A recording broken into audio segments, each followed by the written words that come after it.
Hi, my name is Vanessa, and today I'm going to do a quick video about something that I have never covered before. And it's about the college admissions scandal, which happened a while ago. I can't remember the exact date. And I know a lot of people decided to weigh in on that, and there's a lot of hatred and bitterness and negativity, and I understand why. I never commented publicly on it at all. And I think I probably should have when it first came out, just because of the fact that I had direct experience with one of the schools that was actually on the list. And the whole situation is just so ludicrous. I mean, a lot of it's ludicrous, and then some of it's just sad as well because of the impact upon certain people's lives, right? And I kind of want everything to shake out legally with the criminal charges, and most of it has with many of the parents, but evidently not all. So last night I watched Netflix documentary. It just came out yesterday, is my understanding, and I had signed up to be notified. And I kind of jump around from different streaming services, so sometimes I will definitely be on Netflix and then I won't, and then I'll be on, some other one and then I won't. And I kind of jump around because there's no contract. You can do that. And I get bored with them pretty easily. And I don't want to pay for umpteen streaming services, honestly. So anyhow, I watched the documentary slash film. It was created in a really creative way. And I liked it because I don't really like most documentaries, but this one was pretty good. Because it combined the documentary interview type element with different people who I hadn't heard from, didn't even know existed, that were involved, investigators, a lawyer that was criminal defense lawyer for one of the coaches at one of the schools. And then also it had actors acting out different kind of scenes. So if you like the investigative Discovery Channel or stuff like that, then you'll probably like this. And so it was interesting. So yeah, so one of the schools on on the list, I have a bachelor's degree and two master's degrees. Just to let you know, I've been around the educational block a time or two. And I decided to do a quick video, no makeup here, impromptu. I don't have all my normal camera equipment. I'm using my phone to film this. But I just have several things to say about this because I have felt like since I was probably 18 years old, I first started in college, that higher education was a scam on a lot of different levels, was how I felt starting at 18. And I still feel that way.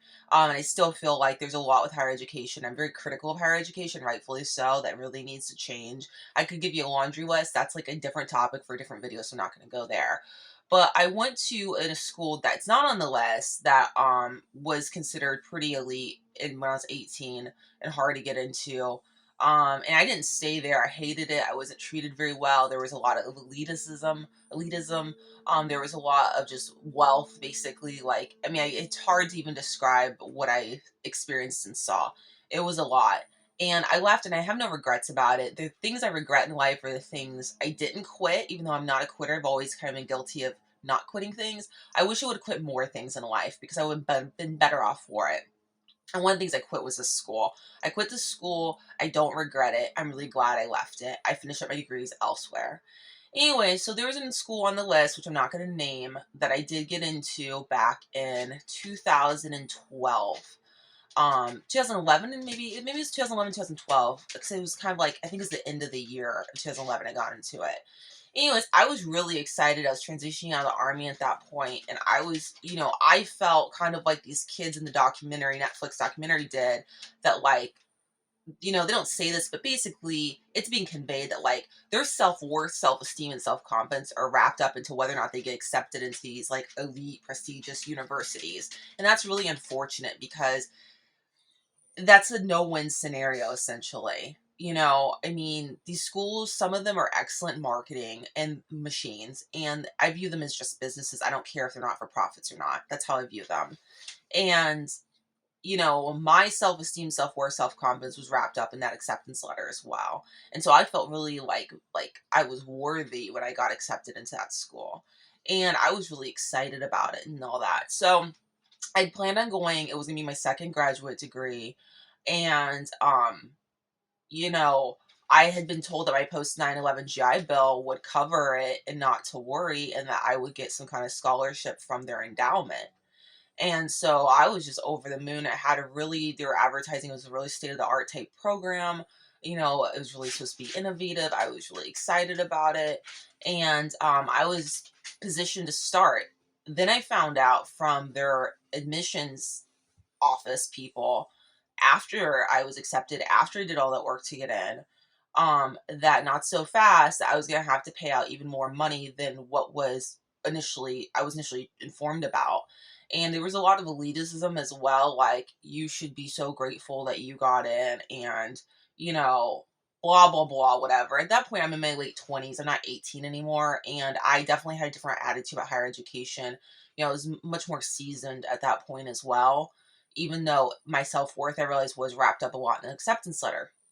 So anyway, so I went to this meeting with these people from the school, and basically we were being pressured into taking out loans. Some of them were high interest loans in order to cover the expenses that were remaining for the people that, you know, weren't gonna have it covered. And the what I was told, the agreements that were initially made, like that wasn't true. Like my GI Bill was going to be a drop in the bucket for this school. So the whole program was going to cost around $90 to $100,000 for just a couple years. That's crazy expensive, obviously, for most people. And so I don't know anybody. I'm not super well connected. So this wasn't a situation where um somebody paid for me to get in. Like, I got in on my own merit. And I think that's the funniest part of this whole situation is there's so many people like me, military veterans and people out there that are just modest means and getting into the elite prestigious schools on their own merit and then can't even afford to pay for it once they get accepted. And that was my situation. Like, there was no way I could afford that. If I would have taken out those loans, I would still be paying for it to this very day. So needless to say, I chose not to go to that school. I was really turned off by the elitist attitude. I was really put off by the way I was treated after I was accepted. I was just really over it, and I just felt like, I was just glad that I had enough life experience to not need this school to validate me any further and to be able to walk away from it. And I did. And so I went to a local state school that no one's ever heard of.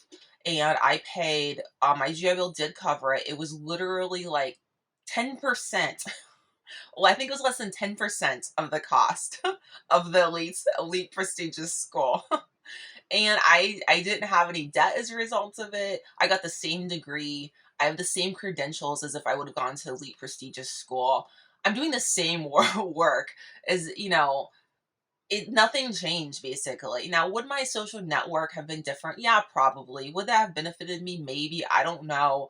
I know one person that went to that school who I'm friendly with, because I have a number of peers that have gone to these elite type schools. And I don't really see how they're in a different position than me, really, in the career, how it really positioned them that differently. I just know that some of them came from families that could afford to throw out that kind of cash, and some of them went into debt. And so that's basically it. But when I see these kids, and they are kids, and I don't blame them for any of this, honestly, especially after watching the documentary, I don't blame them for any of this. It's all, it's all their parents. It's all, the schools, I don't care. Like, evidently they're considered victims in this. I don't consider the schools victims in this. If the schools had not had people somewhere in there going along, persons, whatever, with this whole scheme, like this person, the one orchestrator, I'm not going to say his name, wouldn't have been able to pull it off. Like, this is not just like a one person effort. Like, this was a coordinated effort. And so I've always felt that higher education is all about the cash, and especially these elite prestigious type schools. And this just validated it even further. And so, this kids that got it, that were paid to get into these schools, I found it comical the links that they went to get them admitted. And I just thought to myself, if I could have had the luxury of coming from a family of such means, which I do not, by the way, I would have been able to accomplish who knows what. I mean, who knows what my life would have looked like. It would have looked a lot different than it does now. I can guarantee you that much, though.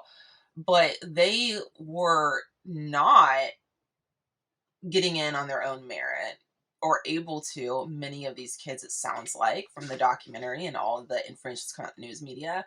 And I just find that amusing because they have been paid to go to private prep schools and tuners, and they have all these advantages that I never had, and they still couldn't get in. And so, like, I got in. I went to the horrible public schools, you know, like, have no advantages, and I got in without having to pay anybody. But the catch 22 is I couldn't go to the school because I couldn't afford it. I could not afford to pay the $100,000 it would have cost, and it would have. I mean, I don't know what my GI Bill covered, but it was very little. It was very little of that. I would have been on the hook for the majority of it. It was wild. It was so much money, and I just feel like these schools, these elite prestigious type schools, are just so focused on the cash they can't even see straight. I mean, the smaller schools, I don't feel it's like that as bad, and I think that's probably why I've been more drawn to them, to just in the what's why I've graduated from schools that are more no-name schools that are not considered prestigious or elite, you know, because I just felt more comfortable there. I wasn't treated badly at those schools. I was able to just get through and get my degrees and be done with it. And so I think that's great. But, you know, this documentary validated on Netflix the feelings I've had about higher education for years. And at the end of the documentary, spoiler alert, it basically said how, like, the side door from this person that he created is now closed, but the back door is still open, referring to like cash in these higher education institutions. Higher education. I kind of being sarcastic about that. Anyways, and I agree. I agree that if you have enough money, it doesn't matter how not impressive your child is, that you will probably be able to pay their way in if you have enough cash. And I don't see that as being any more legitimate than what these people did that's been all over the news. I'm honestly just surprised that they made a big deal out of it and didn't find a way to legalize this too, to be completely frank with you. And there's this coach on there who I feel really bad for. Maybe I shouldn't, I don't know. But he just seems like he got really roped into this whole fiasco and didn't even really know what was going on. I feel really bad for the guy. Um, but yeah, the documentary is definitely worth watching if you like this kind of stuff. And you know, there's parts that are ludicrous that made me laugh, and there's parts that are really sad, and there's parts I can relate to. Like there was a lot of kids that were shown on the academic hamster wheel, which I used to be on when I was a kid too, which was many, many years ago. Okay. And they were taking advanced placement class and honors class, basically whatever the highest level classes in their school were. They were taking all those. They were trying to build their academic resume to get these schools. I did that too. I was in horrible, crappy public schools, but if there was an advanced placement class, I took it. We didn't have many. I took it. If there was, you know, I was an honors student. Like I did all the things I could possibly do most of the time, and I went to 5 high schools in 4 years in 2 different states. That's right.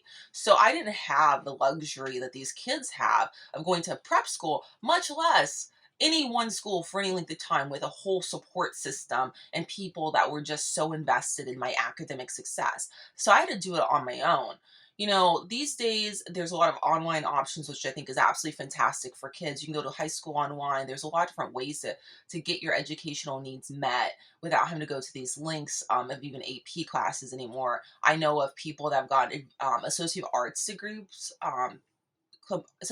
degrees while in high school, and it met both high school and college requirements by the time they're 18, AA degrees. So that's pretty cool.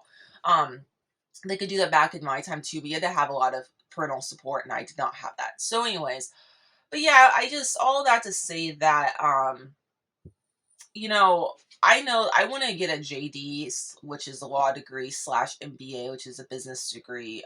Those go graduate degrees together, dual. I'm hoping to do that by the time I'm 40. I'm 35 now. And I want to do that just because I want to learn more about the law and more about business. And I own my own, you know, company and stuff. And I want to keep working for myself. And I think that would be a really helpful educational tool to have. And I actually started to apply, almost finished applying to another school that was on this list, that made it on the list of schools involved in the scheme. I didn't finish the application, and I decided, because I didn't want to go to that program, change my mind, decided I want to do something different.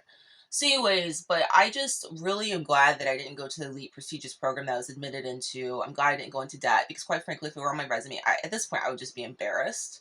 Um, and you know, it's just so much money, these schools, and if these schools really cared, like one of the schools made a statement at the end of the movie, a written statement that they had submitted, and it was put up on the screen. But if these schools cared so much about merit and academic achievement, they would make sure that not only are all people that are admitted getting in solely based upon merit and merit alone, but they would also make sure that those people like me, could actually like be able to attend once they're admitted and not walk away from the school because they can't afford it. And that's what is happening at a lot of these elite prestigious schools. People like me, military veterans, people that are not of means, are getting admitted into these schools, and then when they get admitted after going through all that, they walk away because they cannot afford to pay to attend the school, to pay for the cost of living in some cases, depending on where it's located, to pay. And my impression of these schools, I mean, higher education in general, but especially these elite prestigious schools, is they're just all about that dollar. I don't care what they say, okay? So, anyways, enough about that. But I just want to give my 2 cents about that. And those are my thoughts. Oh, and by the way, if you really love the Netflix documentary slash whatever this was, a film thing, check out the Lifetime movie network, Lifetime movie they did about the college admissions scandal as well. It was really good. And it was released, I want to say, right around the time this whole thing happened. And it was so good. There was this lady that played, the actress had like black hair. And oh my God, her performance, unbelievably good. So anyways, FYI, if you're interested in this, you'll probably be interested in the Lifetime Movie Network. And that's not a documentary, it's just like a fictitious, based upon a true story type thing film. So anyways, let me know what your thoughts are. I'd be curious how many other people are out there, because I'm sure there's quite a few that have gotten admitted to these types of schools but chose not to go because of finances. And did you have experiences too where you were treated some kind of way because you weren't of means, essentially, or you were kind of felt like, they were, like, oh, you're so lucky you got admitted. So anyways, if you experienced, I'm just kind of curious what your experience was if you were admitted to these types of schools, and especially if you chose not to go. Kind of curious about that. All right. And I think also, I'm so pro just like no name schools, pro no name schools, pro state schools, pro, like, not just state schools, some state schools are super like kind of elitish too, but just pro schools that are not on the radar, because I think they can offer amazing experiences for students as well, and others, and be a lot more diverse and inclusive and provide that quality education in many cases. So I'm pro no name schools. All right. I wish you all the best. Let me know your thoughts. Oh, and by the way, I have to ask, because of the stupid YouTube algorithm, if you could just subscribe and like, so it'll help get this out there. Otherwise, it'll just die in the internet barrel with the rest of the stuff nobody cares about. And also, if you're listening to the podcast, because I may put this in a podcast, depending on how bad my audio is, because I'm not using fancy equipment right now. You can drop like a audio message. If I get enough of them, I may feature the whole bunch in another episode. I don't know. All right. I wish you the best. Bye.